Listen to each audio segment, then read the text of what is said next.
justice and peace and equality. Game Changers Magazine, Game Changers Media Network, Voices of the Village podcast, where change starts with conversation. We're back with Mr. Furquan Stafford, candidate for Georgia State Senate, District 10. How you doing today, Mr. Stafford? Man, I'm doing spectacular. That's awesome, man. It's an honor to have you on the show. We've been talking about this for over a year. Getting you here, it's been a year, man. You know, we were introduced by a mutual friend of ours. First time we talked, we stayed on the phone 2 hours. Connected, never met each other. Tell us who is Furquan Stafford and why you running for Georgia State Senate, man? Well, Furquan Stafford is a foster care child. I grew up in the foster care system. I'm from Houston. I moved to College Park back in 1988. Okay. I just got discharged from a group home, and I was sent to live with my mother. Wow. So I stayed for about 2 years. Okay. And then I went off to college. And my purpose for running for District 10 is that I see that this community has been represented by the Democrat Party for a long time, and things has not been changed. Okay. And I think that me running as a Republican, an urban Republican, I think it gives us a better opportunity to get state funding and legislations passed. And the reason why I say that, the Georgia State Senate consists of 56 seats.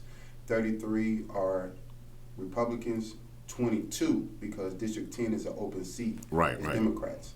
Okay. And so the Republican Party controls the House, the Senate, and the governor's office. Okay. And so when I looked at the last candidate who'd been in office for about 20 years, I looked at his record, good guy, but I just see that because he's part of the minority party, it's very difficult for him to get any type of legislation or state funds passed. Particularly here in Henry County, they need some state funding for the roads.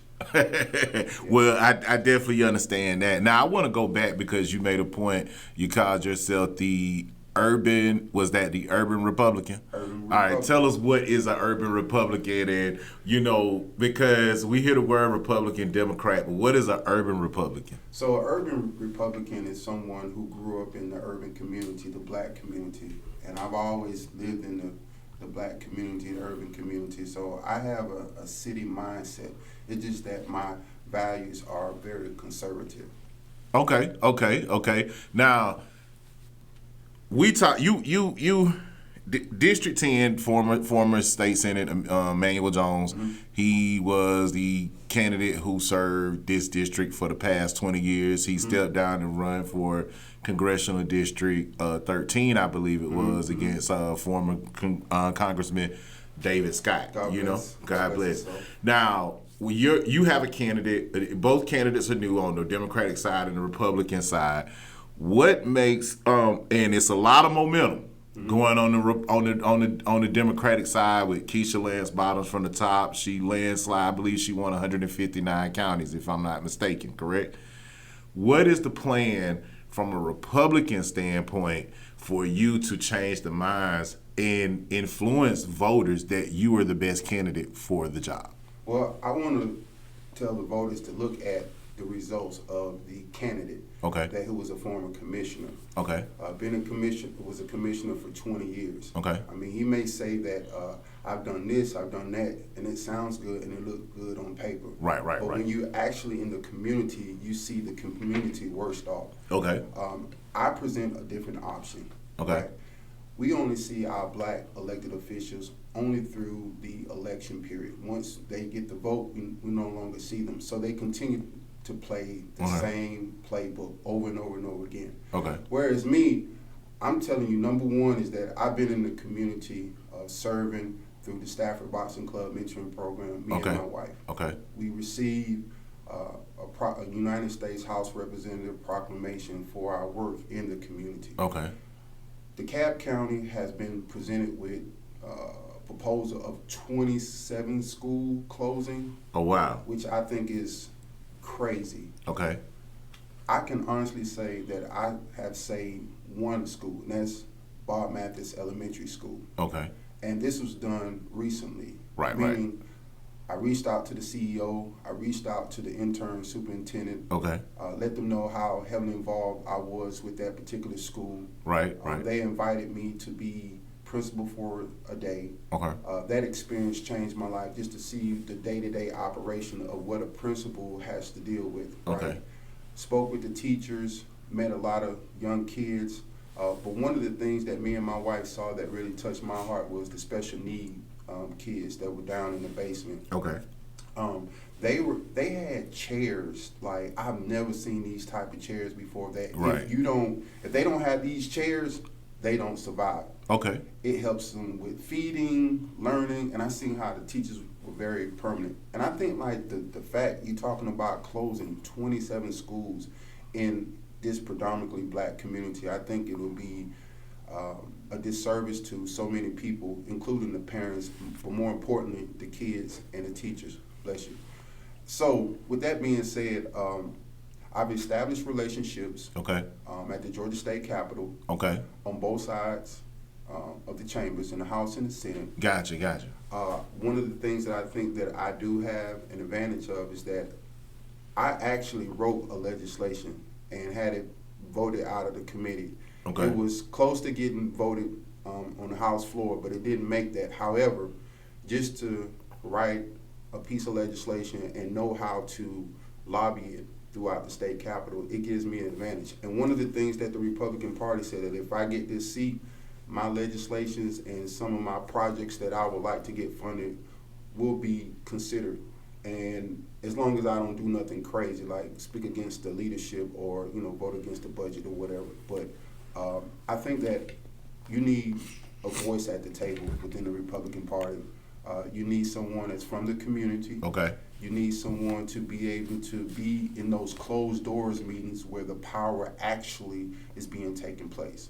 Now, let me ask you this. With the prior election and the primary election, and I know you were fortunate not to have a contestant to run for the Republican seat, you were able to prepare a little bit more. Now, what I saw in this past election series is that it almost seems as Republicans were tired of Trump politics. You see what I'm saying? Mm-hmm. Let me ask you this: how important is it for Republicans to establish their base outside of MAGA? Because a lot of people look at MAGA as racist, and it's almost tied into the Republican Party, identifying them as like, okay, the Republicans are MAGA, they're Trump-based, and people are tired of Trump politics. So how does that shape your campaign and reframing the narrative of the Republican Party?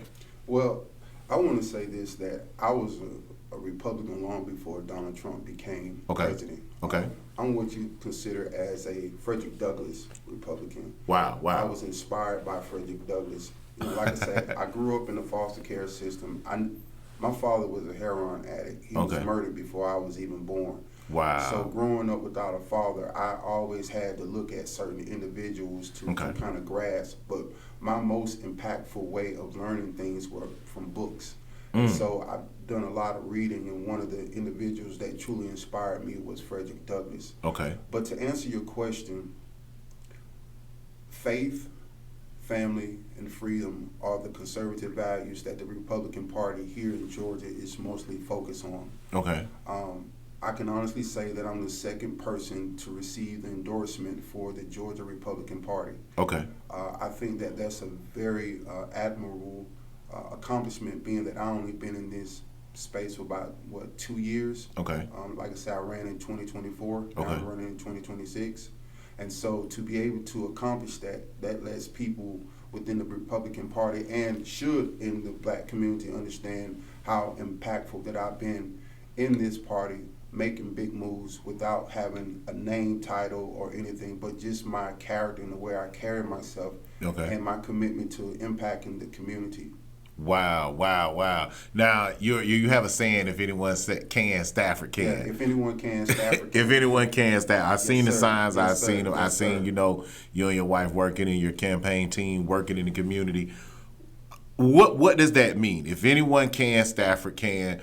What hasn't been done that Stafford can do to implement to bring better quality of life for the District 10 for the constituents of that area?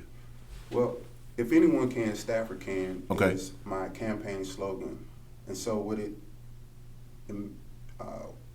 means is that I can do things that no other person that's running for this seat can do. Wow.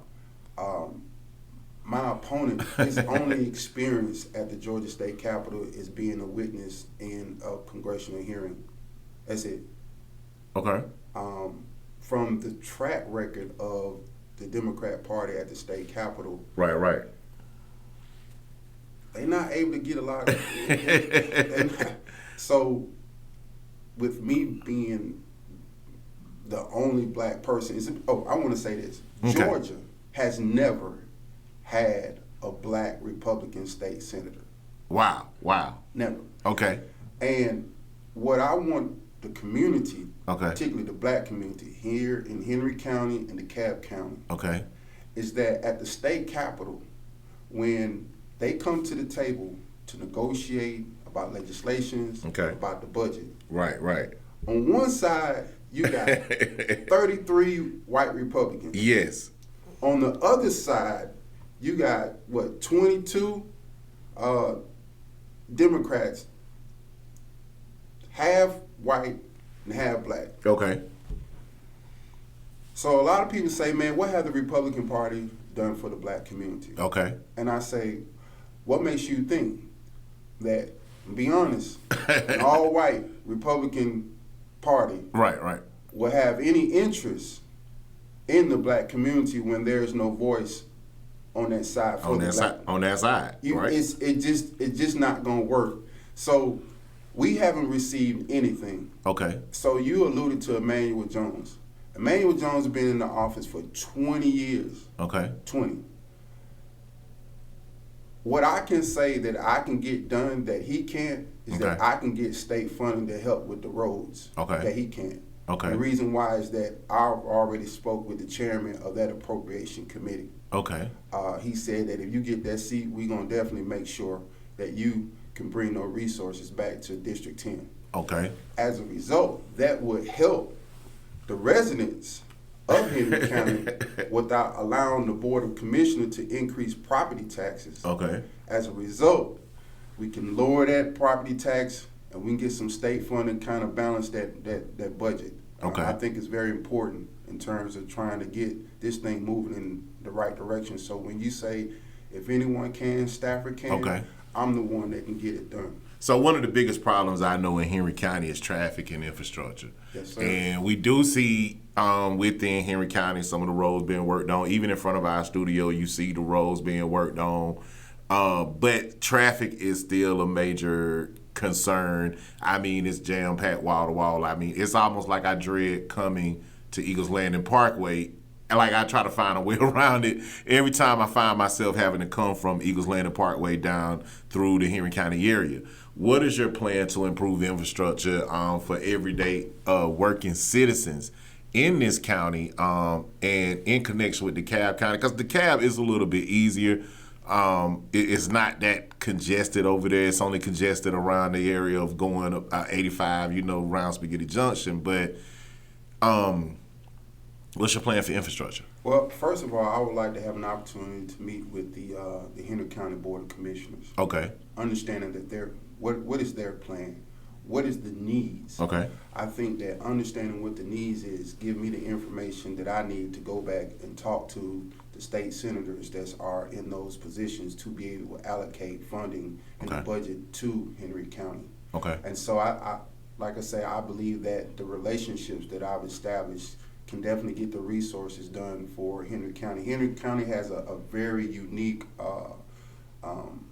logistic. Yes, 300,000 people living here now. Yeah. So you have a lot of trucking coming into this community as well. Yeah. And I think that adding on to the budget, the county budget, as it relates to the infrastructure for the highways and roads. Okay. I think having some state funds would definitely help in terms of the congestion and make it more drivable here in Henry County. Gotcha, man. We're gonna go to a commercial break because we gotta shout out some of our sponsors and make sure that, you know, we can continue to pay the bills here of West of the Village podcast. Shout out to South Atlanta Family Law Firm.